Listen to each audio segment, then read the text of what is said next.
Welcome to Jasiri. I know I'm back, but I just forget that I'm so excited. I can barely hold myself. Now, when I went to leave, we were a table of individual award winners in the media industry. I mean, I'm sitting here with a combined almost 100 years in the industry. No offense, ladies, but like we're ancient of days together. Wow. Now, I'm returning, and we are an award-winning show in less than a year, guys. I'm having goosebumps. We've only been less than a year on air. If you don't know what I'm talking about, I'm going to break it down for you. We, on this table, are collectively the 17th most powerful, I won't use women, I'll use woman, because we are a force in journalism in Nigeria.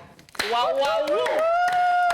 Let's show it off, Papa. That's such a way to come back.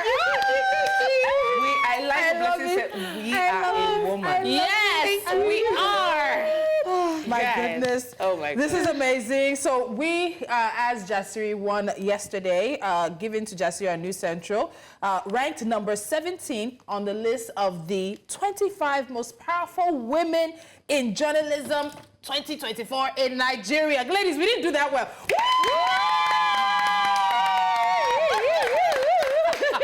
Very quickly, I want to talk about our reactions yesterday because honestly, we didn't see. Oh my God! I was at the event asking myself, why am I here? Like, what? I don't even know why they invited. Was I supposed to cover it? Was I supposed to? I think I need to put this on the Like, on the what am I doing here?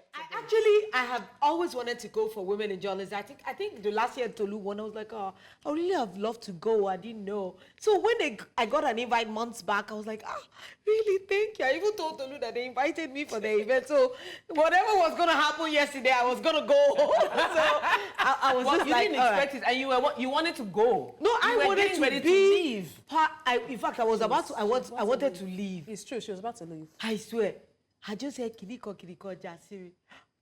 So, and the way they sent the invite was, like, the way they sent the invite to me was, come and represent News Central. So when I got there, I was like, I don't swerve. I should have brought maybe the camera crew or something. And I just took my phone and started doing citizen journalism. Okay, everybody, you know, in case, before they say, oh, so where's the report? I didn't know I'm supposed to report. No, but I can't say enough. You know, I've been Tolu on wanted the... to cry.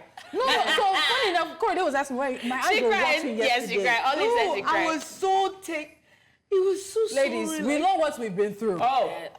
We know what we've been through. yeah. So tears are worth it. So I've been on this list. This is my third year on the list. Yeah, I started at 24. Last year was 17. And now to share 17 with you guys. We came to meet you. It's interesting. My Jasiri. Because just on Monday here, we were talking about how September, Yes. what we took away from September, and we're saying, you know, the fact that we've had phenomenal conversations on this table, the fact that we've had women who come here to share their stories. Each and every one of my sisters here have been impacted positively. Absolutely. We go away with sometimes conversations, guys, you have no idea. Sometimes we leave this table and we take the conversation further. We keep, so when you see a recognition like that, someone will say, okay, what's the big deal? It's just an award. Oh, it is. I'm not even going to lie. September has been an amazing year for me, and if anything, And if anything, I think it's now that I'm waking up to the consciousness that I'm actually a journalist and I'm actually a force, because I did get another nomination. I'm just so excited, and then this. Don't talk to me. And then you now come on this morning and they sent us flowers and And when I got to work We today, have to read that and letter. can I do the honors or I shall? Wait. we had- I hope my name is there. If it's not, I don't read the letter. Your letter, you were on leave. you are leave. I don't care. I can argue my presence. I will let Catherine read the letter. Yeah, they sent us a beautiful letter of appreciation. Thank you so much. And we got roses. And champagne. And champagne. Here we go. Dear Tolulope, Omotunde, Annie, and Catherine. And Blessing. You were not there. I wanted to take a moment to thank you for having me on your program. It was an absolute pleasure to be part of such an insightful discussion. I truly appreciate the work you do. Your commitment to driving accountability and fostering national development by spotlighting critical issues is both inspiring and courageous. Please keep up the excellent work. Your platform is making a real difference, and I look forward to seeing even more meaningful conversations shaping our future. Warm regards, Emeka Obiwulu. This is a thoughtful guest. I stand Let me reference the conversation. If you didn't join us, there was a conversation we had last week, I think it was, in the aftermath of the dam collapse in Maduguri. We brought somebody who's an end-to-end project specialist. He also owns a company that does work within Nigeria here and focused on the issues of why we have so many collapses, so many issues with infrastructure, budgetary.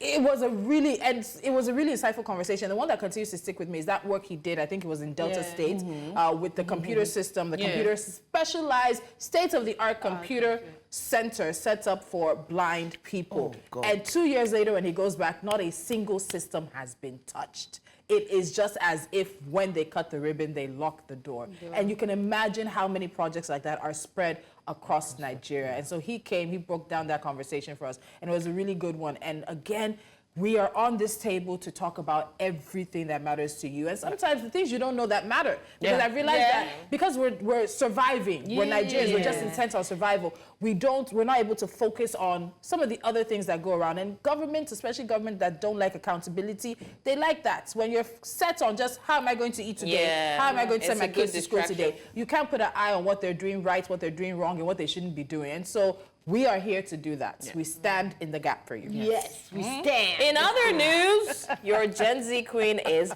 back. And I'm here to take my rightful seat on the table. I don't care whether I was here when they shared the flower or not. It's our flower. The conversation was so insightful. I enjoyed it. And we're looking to cause meaningful change. You know what I'm saying? Anyway, I don't need to ask them if they missed me, because I saw how they were. You know, ladies on this table, they're so quick to cry, right? Their emotions, they can't hide it. And I saw the tears flowing. Are you okay, ladies? Please, let me give you the message Korede said I should give you. So they were dancing yesterday. Korede danced with her and Olive. We're now in the car. And Korede said, Mommy, did you see me showing Auntie Blessing to my move? I said, yes, you were doing well. She said, yes, I know I was doing well, but Auntie Blessing was not keeping up. Oh, no. I said, wow. No, she didn't. She did. She says you were not keeping She said, but Auntie Blessing was not keeping up. I said, okay.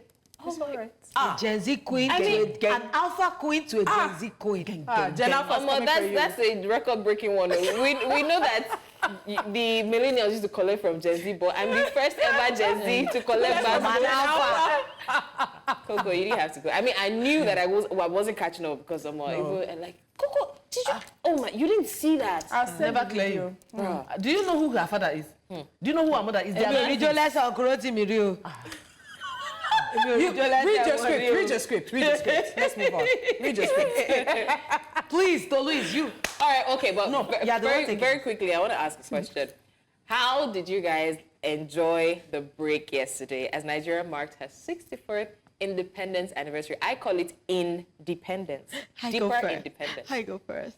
I had such a great day. I was so happy the day before, like, I get to stay at home. On the 1st of October. Oh, no, that wasn't the excitement for you, no. Did you make the pancakes? Because you were broadcasting it from Monday. Yeah, She didn't make the pancakes. I made banga soup the day didn't make- before. Okay. I didn't cook it, but technically, a side of me cooked it. Yeah, and so- it was delicious. So you didn't make the... No, I didn't make the pancakes because everybody in the house felt I was too bougie. And then the other thing, you know, And there's a Mimi third was thing. in school. But There was a we third made thing yam and egg. that I can't say. Lolo, look at me. Did it happen? May God not let it not happen. It's all right. Can't we move on. What happened? So who wants to out us on How this many thing? years was I gone for? I'm as lost. But I had yam and egg Right. though yesterday morning, and that was very celebratory. Wow. We had spring You can onions still in it. eat eggs. How much eggs? My How much you sister, buy the as egg? they were broken, this is egg.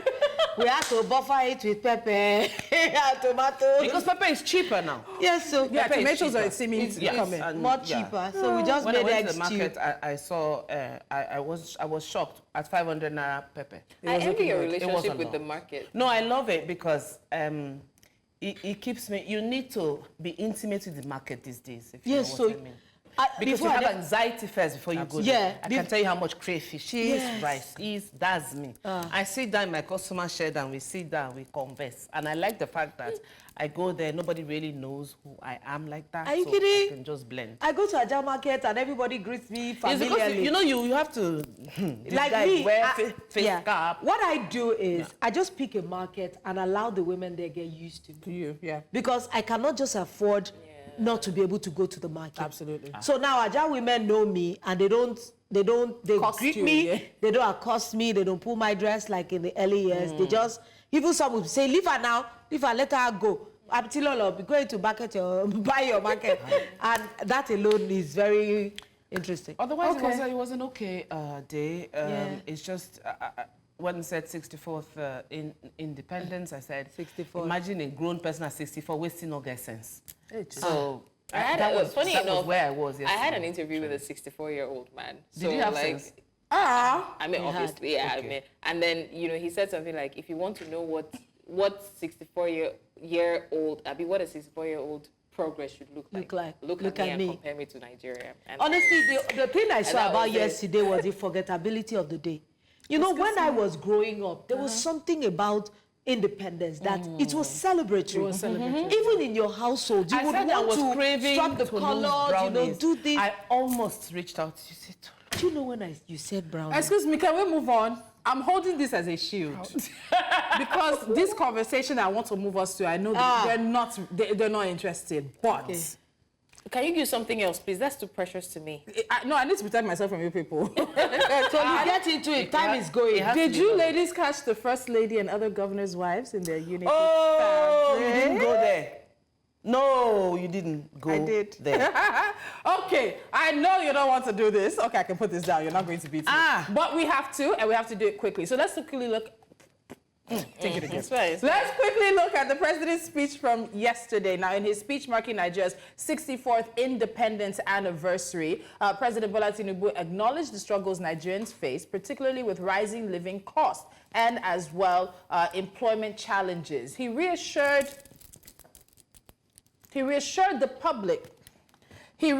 the public that his administration is committed to addressing these issues through reforms that are beginning to yield positive results. Now, reflecting on the nation's history, he praised the resilience and progress Nigeria has made despite past crises, including the Civil War, and emphasized the importance of embracing diversity and unity to continue building a strong nation. He also called on Nigerians to remain hopeful, work together, and believe in the country's future, stressing that while challenges may remain, his administration is committed to building a prosperous and united Nigeria for current and future generations. Now, that's a lot of English, first of all, and anybody can write a perfect script like that.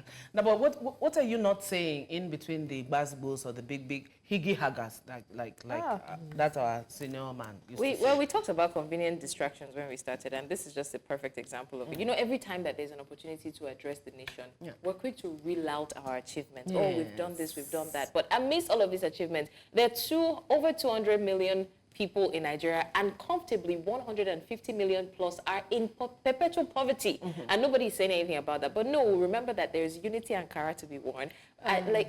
No, but I give it to him. What? What I read through his script, at least I was happy that he acknowledged that Nigeria had challenges.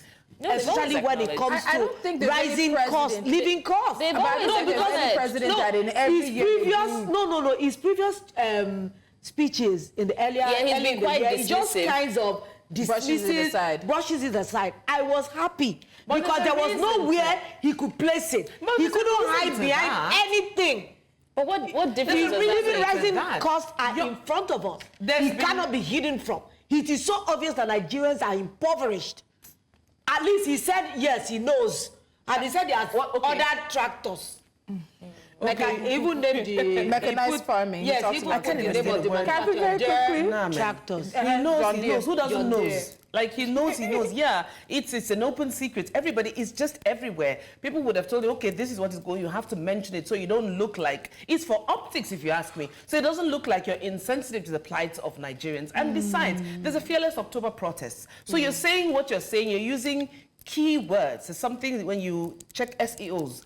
They're keywords that you use because you know the effects it's going to bring. And so if you're acknowledging and saying, like Lola says, he knows. Of course he knows. Because you have to talk about that or you have to touch base on that. Let it not look as if you don't understand what they're going through because there's Fearless October. But he has already made some Okay, other ladies. promises. How about the youth? Yes, I wanted The us to Youth touch on Summit. that. He said that there's going to be a national youth conference that will address the diverse challenges and opportunities confronting our young people who constitute more than 60% of our population. We're going to get a youth representative into the studio to join this conversation and look at the president's promises on this youth confab. But ladies, we have a guest waiting. I said I had to do this and it feels like I spoiled the mood.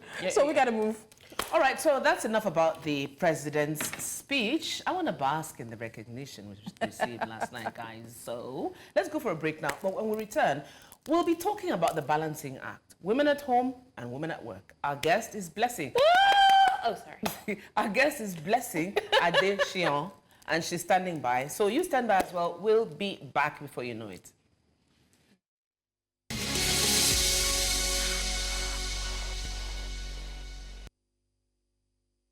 Welcome back to the show, the award-winning show, please. But don't forget to join the conversation via our social media platforms. We are at News Central TV. Today, we're tackling a topic that resonates with so many women. That is the delicate dance of managing work and the home life as women. In the corporate world, there's a prevalent myth that women who climb the ladder of success often have to struggle to maintain fulfilling personal lives. From strained marriages to absentee parenting, these stereotypes paint a bleak future for women in leadership and, of course, threatens their financial independence. So you see, women, we often find ourselves at the center of a complex web of responsibilities.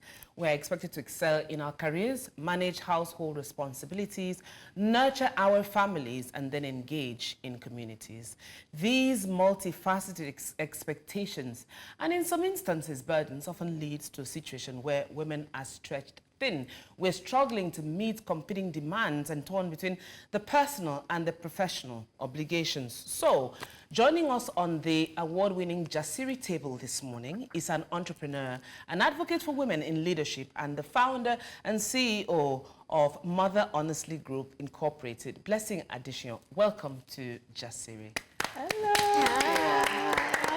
Blessing and blessings. Yeah, double blessings. That's all I was excited. I've been watching you and I'm like, oh my goodness, that is so me. Yeah. You go, girl. The You go, spirit is girl. one. Thank you so much for joining us. Let's just quickly dive into it. Now, when it comes to professionally ambitious women, it's always been said that they really only have two options, either marrying a supportive husband, and that's when it comes to choosing a lifetime partner. Either they marry someone who's supportive or not marry at all. And we've heard time and time again. I mean, we were at an event yesterday and they were saying something about marrying a kind partner because people have seen where men would literally stand up and say, you have to choose between this job or me, right? You can't have it both. So we've heard it before that people say that women can have it all, but a lot of women don't believe that. Even I doubt it because of the things we see in the society. So can women really have it all? I think it depends, right? And I think that we need to remove ourselves from this idea of having it all. Because men are not going around asking themselves that question, right? Men are not, because men are simply just getting out there and getting things done, but with the expectation, right? Someone else is that picking somebody it up. else is doing the work. And I think the question that we honestly need to be having, because I feel like we've had these conversations, I don't know if everybody remembers the era of, leaning in, girl bossing, let's have the corner office, she steps, she conquers. There's a lot of this talk, right, around empowering women, right, around women having it all. But I think that where we actually want the conversation to go is women stepping into their power, women having a voice, women being able to have agency and choice over how they want to live their own lives, right? So it's not about should women have it all. It's about how can we ensure, right, collectively and as a society, that women can live their best lives and do their best work, because that's what men are doing. So men are not asking themselves this question because they're already in their power. So we want to get women to step into their economic power so that they can actually drive lasting progress for themselves. I think that's important because the reason men can step and wake up and go is because there's socialization and a culturalization that says, don't worry, the wife is going to do it. If the child is sick, she's going to take off work. If your parents are sick, she's going to take off work. It's just been the way we've been acculturized, and there's a change, and I want to talk about that change. So we've heard that there are some advances in gender equity. Many professionally ambitious women will still struggle, even though, oh, we're making progress, but not enough progress. It said that it's going to take over like 100 years before the wage gap, particularly in Western countries, equalizes between men and women. But a lot of us have to make trade-offs when we are the wife, the mother, the professional woman, and everything. Where do these advances in gender equity come from? Where are we seeing them? Are you seeing them? I've been hearing about them. I don't know if I've seen them, but then there's also, is it a contextual conversation? Gender equity in the US and the West versus a conversation about gender equity in Nigeria. What do those things look like? Oh, this is my favorite topic. I think, so, and the number is about 132 years before we can actually close the global gender equity gap. And we don't have 132 years. Like my daughters don't have 132 years. So I think we need to understand the urgency, because a lot of time we just throw these numbers out and we don't understand what that means for our own children, right? What that means for our own young girls. And this idea that, you know, somebody else will take care of me, right? This cultural norm where we actually truly believe that men cannot step into care, that men can only receive and benefit from care, that our society can run on the backs of women. I think that is the conversation we need to start having. Why is it that we cannot sit down and figure out how to create a society that allows women to thrive the same way men are thriving? And I'm not saying men have it easy. I'm just saying that women have limited opportunities, limited voices. I mean, we can even look here in Nigeria, right? Where we just hired someone and she said, oh, here's my bank account, you know, for, you know, she went to payroll and they started setting her up and lo and behold, it was her husband's name. And, you know, they text me, I responded, we didn't sign a contract. With your husband? With your husband. Yeah. So unless he's gonna come here and do the work, you are getting paid your salary. And so we're running into these issues over and over again where women simply have no agency over their money, over their time. Time is the biggest issue why we can't close that gap, right? Because when we look at the amount of unpaid work that women are doing around the home, cleaning, cooking, running errands, taking care of aging parents. You even see some in Nigeria. I've heard of women stepping into roles for their in-laws. You know, they are washing the clothes and washing the dishes. And so, and if we can even look at that and say, we're hearing that amongst, you know, even ambitious women. Educated women. And it's kind of like they have to rush home, you know, to take care of their partner and their children. And so the issue that we have in closing that gap, so it's not contextual, it is actually time. It's time poverty, right? When you and I don't have the time to invest in ourselves, right? That because we are constantly doing for others. And so that is where I always say, how do we redistribute that care, right? And there are four domains. I did one this morning. My husband did one this morning. It's men, right? We were getting the kids ready. I was trying to get my makeup done. I'm like, Daddy, what? Go and grab your kids. You know, it's time for them to eat breakfast. We need to get them out the door. You're doing drop-off. He handles drop-off. So that I can have time to work out, to look good, to pour into myself. And so we need to redistribute that care to men. We need to redistribute it to our government, right? We need childcare infrastructures so that women can step into their economic power. And it's good for everyone, right? The data shows it. Here in Nigeria, the PricewaterhouseCoopers study in 2019 shows that if Nigeria can just close the gender inequality gap, that within 5 years, the economy will grow, the GDP will grow by $229 billion. So it does. So this is a conversation, whether it's in Nigeria or elsewhere, where it feels like society is literally working against its enlightened self-interest. You see the data, even corporate data. The more women you have at the top, the bigger your returns. Even with startups that have more than 2 or 3 women on their board, they do better in the long run and bring in more money than boards that are completely male dominated. The research is there. We all see it in black and white. So is it society that's holding us back? Because, okay, Blessings wasn't here. Last week we spoke about a guy, or we wanted to touch on it. He tweeted and said that if his wife ever made more money than him, either physically or spiritually, he would find, he would find a way to hamper her. down. That he can never let his wife be greater or more than he is. And these are the issues. And these are the issues, right? No, these are the issues. Because essentially, we are living in a society that was, contextually designed for men, by men. And we just happen to live in their world, right? And so, and this is not bashing men, because I always say that in order for women to actually step into that economic power that we're talking about, we need men standing with us. Allies. Right? We need men like my husband. Yeah. We need men like my father. I grew up here in Lagos, Nigeria, and, in Ikpaja, we were sleeping, 6 of us in one bedroom. And my father, I was very smart. So my dad was like, my Blessing, that is so smart. So you are not going to school in this Nigeria. And we were all just laughing because this man has $0. Okay, like even the Naira was not even, Naira. But he was so convinced that he was going to ensure that his child steps into economic power. And I will never forget, I randomly found someone, did my SATs, and got admission into the University of Florida to study chemical engineering. And my father was so happy. But he just sat down that night and cried through the night, He was like, what am I going to do? My child has this opportunity. And he made the ultimate sacrifice. Sold our only house. We literally had to pack up the house. Wow. Sold our only house and gave me the check and said, off you go.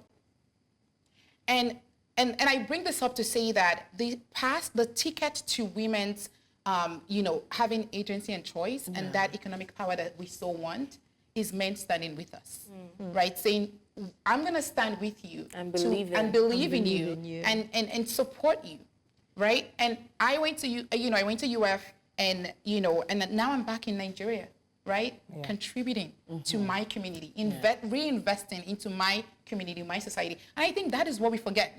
We forget that when women have money, nothing bad happens. Nothing bad happens when women have money. When women have money, women reinvest immediately. They are the ones in the church. They're the ones in the PTA, the library. They're the ones, their money will be coming out like this. Women contribute over 90% to the society in terms of financially than men. Men is about 30 to 40%. So I always say, like you said, let's follow the data.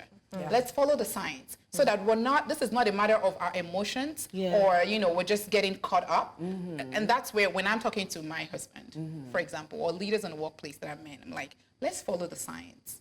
Because if you want optimal business growth, absolutely. If you want our society to run better, we need to invest. We need to invest in women, and we need to just create that enabling environment. And that is the difference between empowerment and economic power, right? Because empowerment is, we're going to give you the tools. We just give women laptops. Upskill them or be upskilling them. But we have not created the enabling environment, which is childcare, which is aging care support for our elderly parents, which is support for people with disabilities, which is ensuring that we have family-friendly policies in our workplaces so that we can actually have paid parental leave.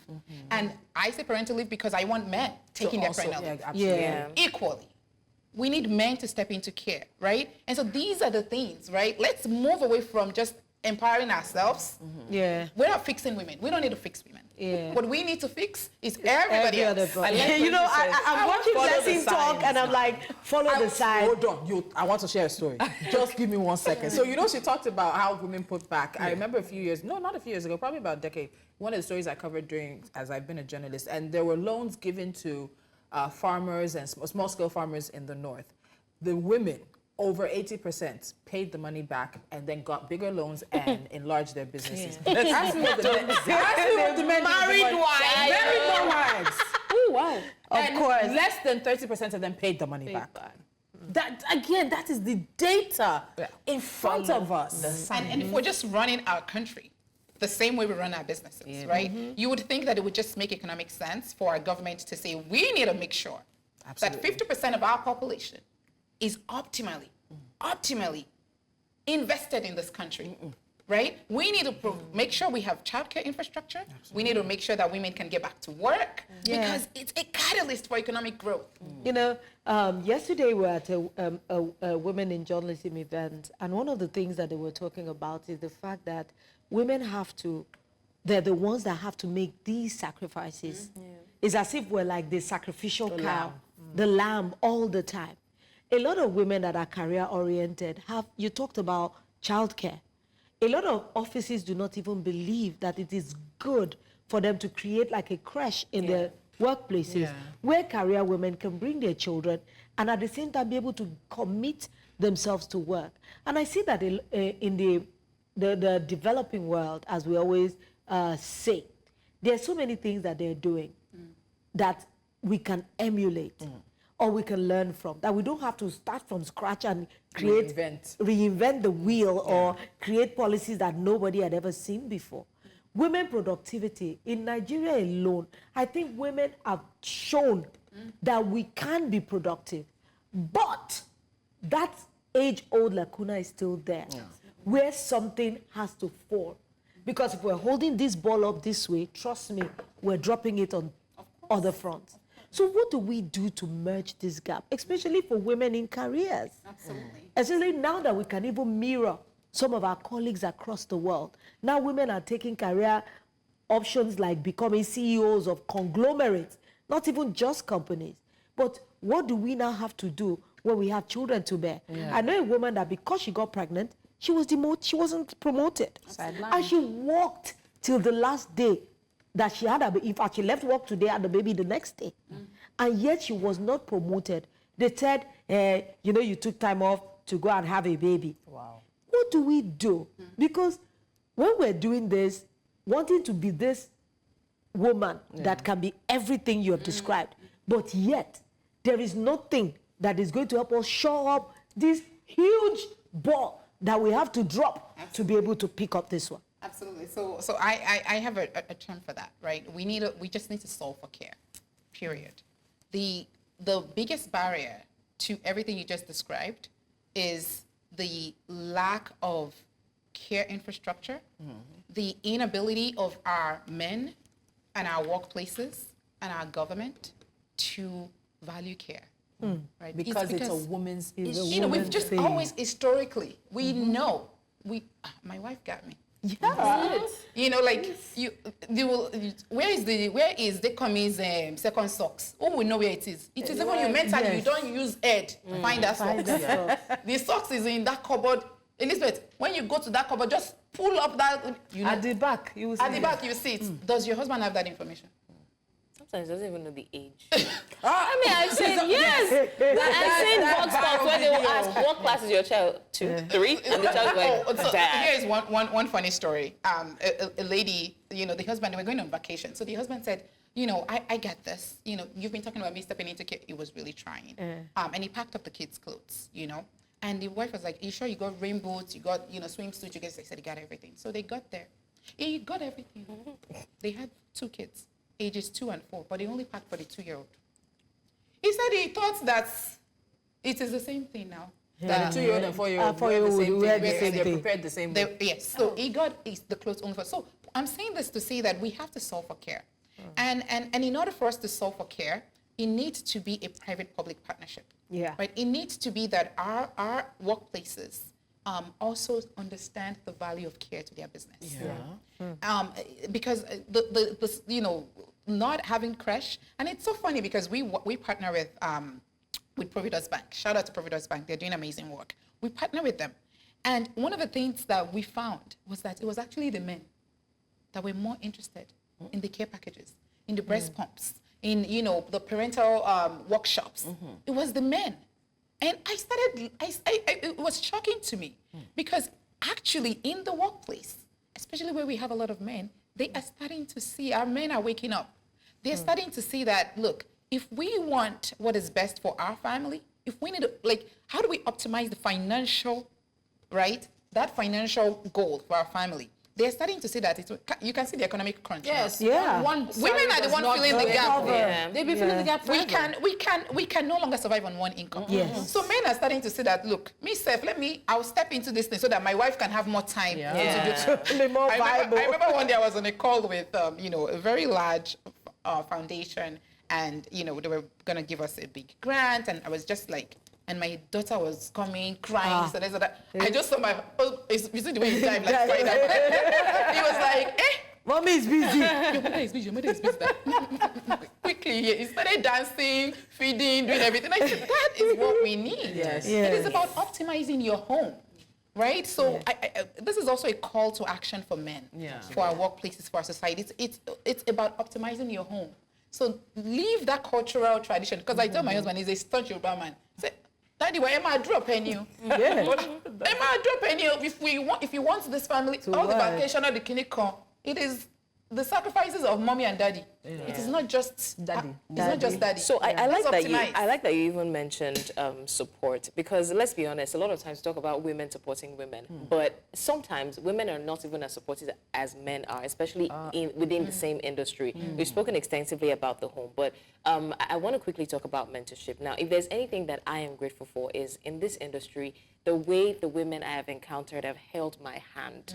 Look at my boss. These women, they are amazing people. Like, they are grooming you, teaching you with love. Like, you can see that they're making opportunities for you, even in rooms that you're not in. But same cannot be said of so many other women. You will hear some women say, in my office, it's better you go to that man, that man that I think hates you, go to, because the woman there that is all lovey-dovey with you, she's the one that is doing you, right? So some people believe that women are supporting women, but some people believe now women, they do women. So, I mean, sometimes it feels like some women want to protect the fact that they are the only women in the room, and then no other person can come closer, or like they want to pull up the ladder that they climb. And we hear a lot about these things. So my question is, are women really support? Because it's a mantra that we all believe. Yeah. But let's tell ourselves the truth. And you just spoke about the fact that men were the ones interested. Exactly. Yes. A lot of women were. So A lot are of women men were. really supporting women, especially women in the same industry? It's easy to chant, you're a woman in sports. Oh, go girl, but don't come near my industry. Just do your thing where you are. So I always say that we need to extend grace to women across board. Because the challenges and the battles that women have had to fight in their own homes, and then to, between their own partner. Don't go to work, your salary is my own. From there to in-laws, why is your wife working? Why is she not home? From there to church, pastor is calling them. You are going to have to listen to anything your husband say, right or wrong, or you're listening. So there's like this different, think about women literally every day going into war, right? So I always say, like, every time I hear all these stories, I'm like, let us all be coming down. Women, there's no need for us to fix women. Women have done nothing wrong. What we need is a society that isn't placing women in those boxes and in those situations that allows them to feel like there's a scarcity. There is, I need to be the one fighting for only this position. There's only, only X amount of women that Can't take this position on the C level. It is me, right? If we can only, that's why the economic power that we're fighting for is so important to highlight, because it isn't about fixing women. It is or what women are doing or not doing. It is the enabling environment. We need to make sure that our society values the contributions of women. But how are we going to do that? We see that, obviously it's not a conversation that stops at this level. It has to be on a national level. These conversations have to be propagated. We have to poke it in their faces. But what do we all stand to gain in the broader sense of it all if women are in positions of power? Because if you ask me, and I always say on this table, it's a deliberate effort for women not to smell the light of day. Because if women are in positions of authority and power, things will work. Things will work. But men are benefiting. I always say, who are the people, even start in the home. Who are the people benefiting the most from a marriage? The men. When you then step to churches, to devoted and loyal workers, or even the upper echelons of society, we only have 3% of women elected. in a position of power in this Yeah. country. Yeah. So across board, Yes. men are benefiting. And if you are benefiting from something, would you? People don't give up power. They won't sir. change it. They don't give up power. So this is where, we need to, I think we need to help men. And it's sad for me to say this because I'm always like, why are we now the one doing the unpaid work to help men see the value of care, right? So here is where, one of the things that I always say. When you then ask these men on their deathbed, what is your biggest regret? These men they will tell you they've not spent enough time with their children. They will tell you they haven't spent enough time with their family. They will tell you they weren't home. They will tell you they don't, they just don't remember a lot of the children. There's a long list of regrets. And actually, I always flip this back too, because we're seeing a lot of dissatisfaction with women, which you mentioned. I saw a video of Indra Nui, the former CEO of PepsiCo. Yes. I used to work at PepsiCo. 10 years ago, I And she said remember something that. about, she has deep regrets Yes. for throwing herself into all of this work Yeah. and not having the time to spend with her family. Yeah, it's And- the and- one ball always drops. One ball always drops. I was echoing Yeah. your point. And so now when you now look at what are we fighting for? Yeah. Last. Is regret across board. And the only way to reduce that is for all of us to recognize our humanity, right? To recognize the power in care. Yeah. Because if she had just valued care, I posted it on my stories. I said, if she had just valued care, she would have realized that, yes, it's great for me to be CEO, but it's also great for me to step into care for my children.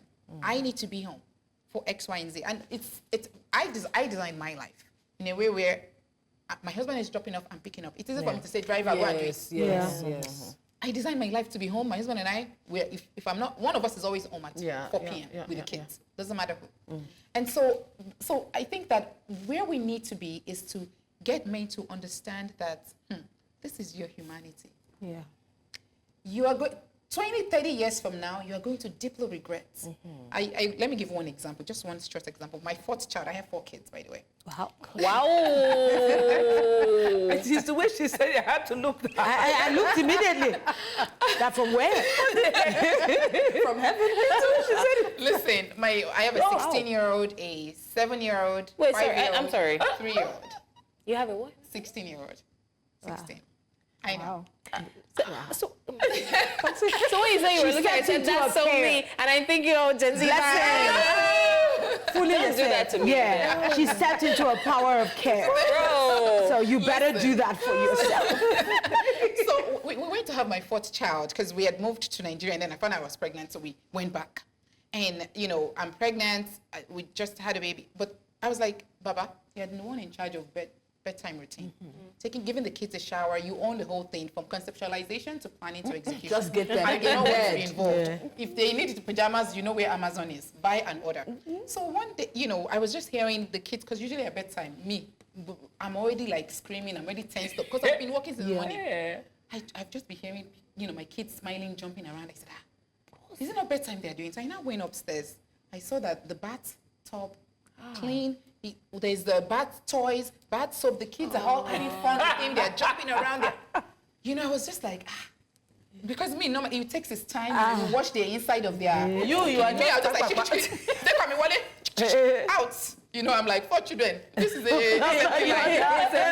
he is taking his time. Wow. And enjoying it. That evening, I normally don't praise him because I'm like, this man, let's not overcorrect. It's what you're supposed to do.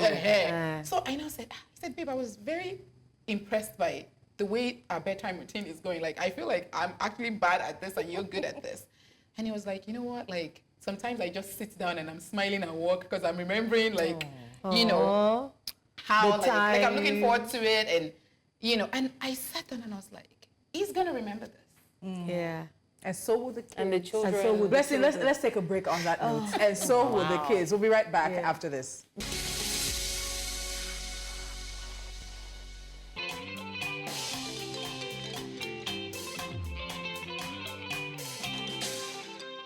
Welcome back. If you're just joining us, of course, it's the award-winning Jasiri on News Central TV. And we've been having a very interesting conversation with our beautiful guest, Mrs. Adesiyan, Blessing Adesiyan, in the building. And you know, because she was saying something really fabulous, we have to just move into our hot topics because it kind of aligns, and she'll be able to give us a wholesome perspective to this one.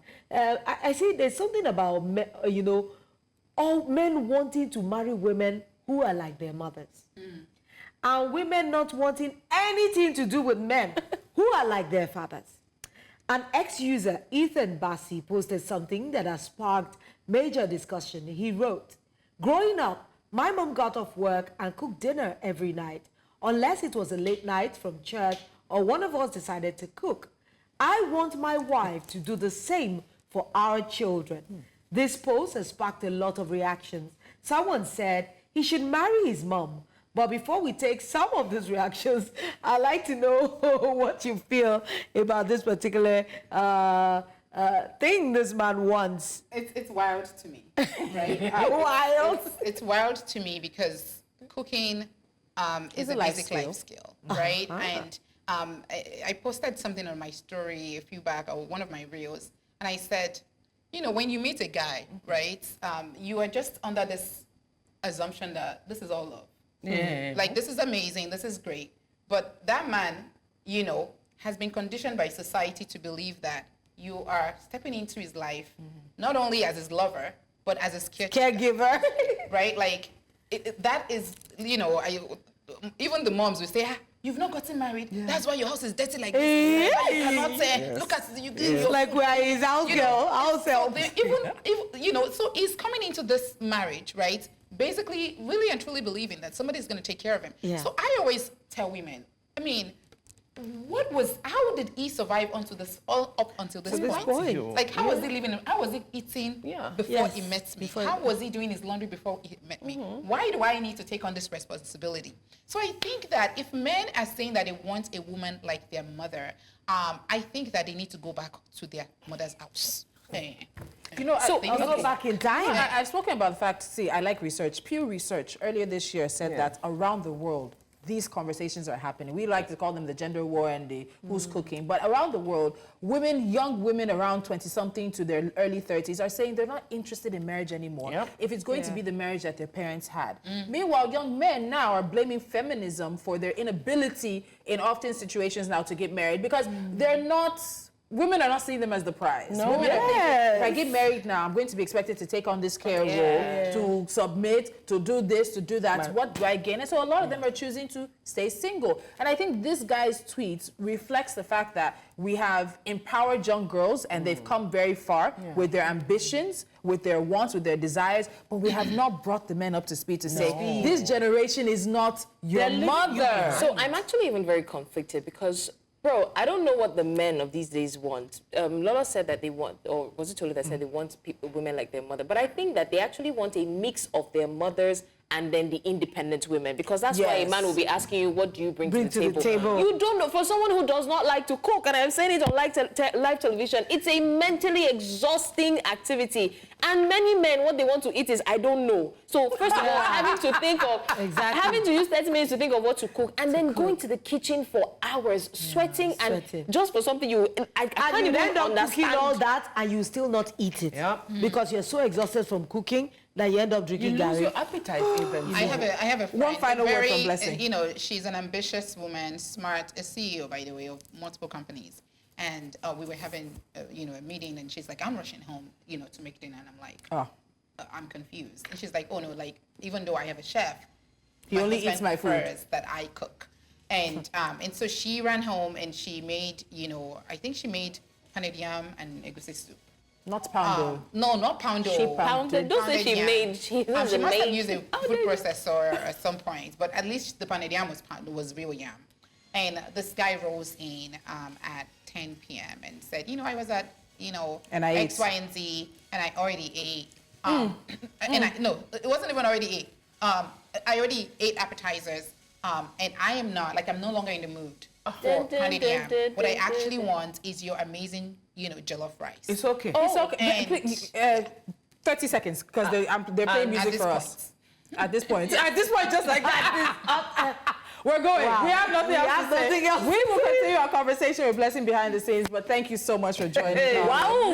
Thunder, fire you don't go chop that part. Bye-bye. I don't understand. You went to eat appetizer. Appetizer kill you. A spicy jollof. It's because she gave It's him you. the... No, it's because she's been doing that.